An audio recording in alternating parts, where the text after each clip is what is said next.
let's go ahead and welcome now Dr. Syreeta Tilghman, Associate Professor of Pharmacology of Florida A&M University. Is that the Rattlers? Where we strike, and strike again. I only say that because one of my former producers, Pasha Weaver, she is a grad of that school, and she would always tell me that. Okay, I'm going to hand this microphone over to you here. So I'd like to thank the organizers for inviting me. This is a wonderful opportunity to just educate and tell you a little bit about some of the facts about breast cancer. So as you see, there are going to be a lot of numbers that are coming at you, but to this crowd, I shouldn't even have to tell. These numbers are real people. These are people that we know. These may be people ourselves that are dealing with this. And so I'm going to give you just a global background about some of the breast cancer facts, some disparity information, and a little bit about prevention. Okay, so I'll start by just kind of telling you a little bit about breast cancer. When we say the word breast cancer, most of us think of it as just one disease. It's actually a bunch of different diseases kind of grouped in one. So you heard Helen talk about her friend Frances and how she had triple negative breast cancer. That's just one of the different subclasses. So when we say breast cancer, it's really just a large umbrella of different types of diseases. But we can define it as something that is an abnormal and uncontrolled growth of cells. It's typically found in breast tissue that is malignant, and it can spread to different parts of the body. It is the second leading cause of cancer-related deaths in women in the United States. So here are some of the facts about breast cancer. You can see in 2019, there's an overwhelmingly large amount of people who are going to be newly diagnosed with invasive breast cancer. So that's the breast cancer that can actually spread. So 286,000 patients will be newly diagnosed. And of those, and additionally, there's a 62,000 new cases of non-invasive breast cancer. So among this large population of women, what really hits home is about 41,000 are actually expected to die. So that's a large amount of women who are really going to have to succumb to this disorder. And it's very prevalent in women who are under 45 years, particularly in the African American population. They are actually more likely to die of breast cancer, and you'll see that while their incidence may not be as high, they are actually dying at faster rates than everyone else who's diagnosed with the cancer. 85% of breast cancer cases can occur in women who have no family history. But there is a genetic link to breast cancer. So you've heard of the breast cancer susceptibility gene, BRCA1 or BRCA1 and BRCA2. Those are women, so I don't know if you remember, but Angelina Jolie, she was actually found to have a mutation in that gene, which is what kind of spurred her to have a double mastectomy. So women who have mutations in these genes have a higher incidence of the development of breast cancer. So this is just kind of a map that looks at the new breast cancer rates in the United States. And so what you can see is that the darker this blue gets, that kind of shows you the higher the incidence of new breast cancer rates. So in Florida, we don't have as high of the incidence as other states in the U.S. like Pennsylvania or North Carolina, but we do still have some issues with breast cancer here. This looks at the new rates of all cancer. So before you saw just breast cancer. This is looking at all cancers. And as you can see, if we look at the rate per 100,000 women, 124 of these women out of 100,000 women are newly diagnosed with breast cancer. So it leads in all the different cancers. So it's higher than lung cancer, it's higher than colorectal, it's higher than thyroid. So it's a very prevalent form of breast cancer. And again, this is among all the new cases. So as you can see, now we're just kind of narrowing down to the state of Florida. So we have 116 of those women, so out of 100,000, who are the newly diagnosed patients. And this was data from the Center for Disease Control in 2016. So now if we just compare it based on race and ethnicity, so again, this is just newly diagnosed patients, you can see that everything has been standardized to 100,000 patients. Excuse me, white women kind of lead this group, but African American women are right behind. Then we have American Indian and Native Alaskan.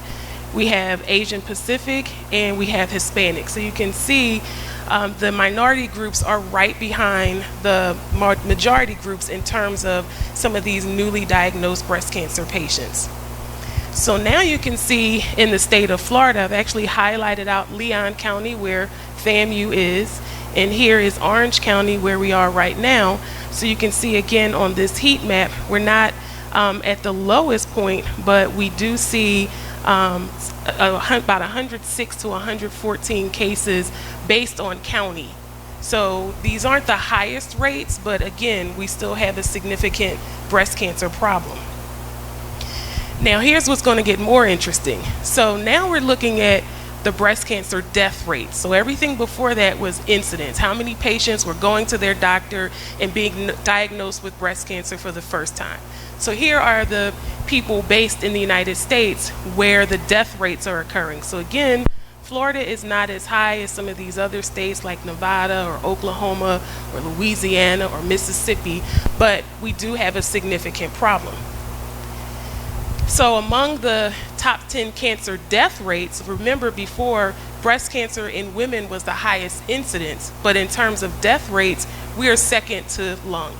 So females who have breast cancer, it's the second leading cause of cancer deaths in the United States, but it's part of the top 10, so highly significant. So in terms of the female death rates, so we have about 18.6 out of 100,000 people in the state of Florida who are actually dying of breast cancer. So again, hopefully these aren't just numbers, but you're thinking about people that you know, yourself, family members, friends who are diagnosed with this disorder, and these are the women who are actually dying from this. This is probably the most significant slide that I'll show you out of everything. So if you remember, when I talked about incidence, white women had the highest incidence of breast cancer. But here, Black women have the highest death rates. So while we may not be diagnosed for many different reasons as frequently as white women, Black women are dying from this disease much more frequently. We also have, and some of these numbers are on the rise, Hispanic women are also, it's also a health disparity, and also not as much in Asian Pacific Islanders. So it is considered a disease of health disparity because we're disproportionately affected in terms of death rates of this disease. So here's our Florida death cancer rates. Again, so we are not, based on county, it's not as high in Leon and also in Orange County. But again, we still have lots of issues with the disease. So in terms of just kind of to wrap this up, some of the breast cancer risk factors. So we know that cancer in general is a disease of aging. The older we get mutations in our genes, and that is leading to uncontrolled cell growth. Also, so the older we are, the more likely we are to be diagnosed with the disorder. Also, it is more prevalent in females than males. And so one thought about a risk factor for breast cancer is the hormone that our bodies make called estrogen. So it's really thought that lifetime exposure to estrogen is what's linked to an increased risk of breast cancer. So if you have a menstrual cycle at a very early age, or if you go through menopause at a very late age, that basically means your body is exposed to estrogen for a very, very long time. Obesity is also associated with breast cancer.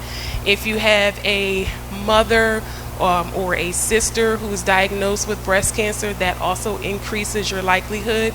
We talked earlier about the breast cancer susceptibility gene, BRCA1 and BRCA2. There are also mutations in those genes are also associated with an increase in risk. And also race. So again, it is a disorder of health disparities. So African American women and Hispanic women are more likely not only to get breast cancer, but in younger women, the more deadly types of breast cancers like triple negative breast cancer. And so this is just kind of a chart that summarizes some of the breast cancer risks and factors that are associated with it: age, personal cancer history, early menstruation or late menopause, breast density, which you talked about earlier, smoking, alcohol use. So these are a variety of factors that are associated with increasing our risks for breast cancer. And with that, I'm going to stop. So I thank you for your attention, and I hope I brought some interesting information to you. Here's something. Does anybody have any questions? You want to raise your hand? Yeah, you have a question right here in the front. Let me go over there. Oh, hang on a second so we can all hear you. I should be used to doing this. I'm curious as to why some states and local areas have a higher breast cancer risk. So it's varied. Some of it is access to care. Some of it is not only access to care, some of it is just lifestyle issues. So we think about, like, I lived in Louisiana for a very long time, in New Orleans for about 10 years. That's long to me. And the healthcare system was very poor. There were food deserts, so obesity was a major problem. If you can't get to a supermarket and McDonald's is the place where you feed your family, then that's going to increase your risk. Also, prevention. If you're not getting regular checkups or just doing things on your end to try to manage your health, that's another issue. So it can be a wide variety of issues. So is that also the answer as well to the disparity in race, African American women pass? Is that because of the lack of care, or? The disparity in race is, so what they're finding with particularly like triple negative breast cancer, some of it is just genetics. So if you don't have the typical receptors that you would need for targeted types of therapies that are available, then with triple negative, as you know, there really are no targeted treatments. And it's very aggressive, and so it could be a genetic link. So that could be another reason for that. Questions? Triple negative. So how long, you're the expert, I'm not obviously, but guesstimation, is there a timetable as to how long it takes for it to grow? So I can't necessarily give you a time. I may have to defer to. Like, so once you have once you have symptoms, okay, like a lump or something like that, has it been sitting there for years, months, or it would depend on what stage you're in. So obviously with a lot of cancers, the earlier you are diagnosed, the better your outcome is. I'm going to defer to my clinician. So, sorry. I'll switch then. Yeah.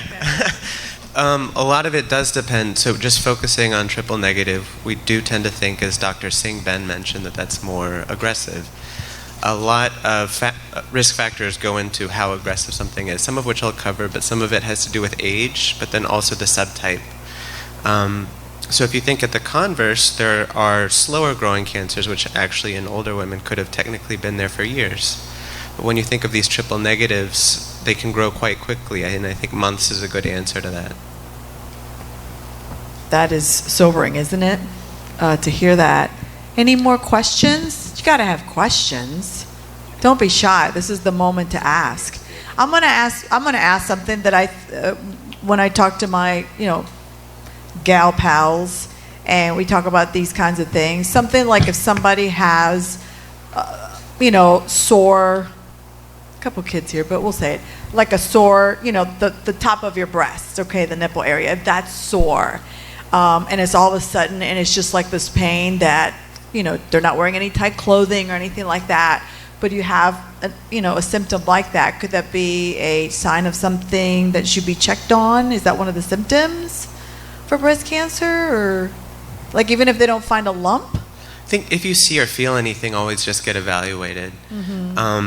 There's something called inflammatory breast cancer, which I won't go as much into, but it does more manifest with skin changes, and that's part of how you diagnose it, is if someone is having a rash that is coming quickly within about 3 months, covering about 1/3 of the breast. So I think anytime you have a question about breast health, it's good to just get it checked out by a physician. So here's my point to all of you here, and we have all kinds of ages and genders here. Don't be scared to stop what you're doing and just get it checked out. And you know what? If you don't have the money, go ask somebody. Somebody that you know in your family, your cousin, whatever, say, hey, I'm going to get this checked out. I bet you $1 that because of what that sensitive issue is, that they're going to say, you know what, I'm going to spot you. I'm going to give you, because who does, you know what I mean, to help you out and just get it checked out. Even if it sounds embarrassing, and I say this coming from a minority, sometimes within the minority, and I'm, of course, Latina, you know, I don't want to talk about that because it's your private. And it's 2019, okay? Talk about it. And I love the fact that you're recording this, Charles, because God only knows how many lives you're going to be able to save by putting out all this information that the two of you are talking about.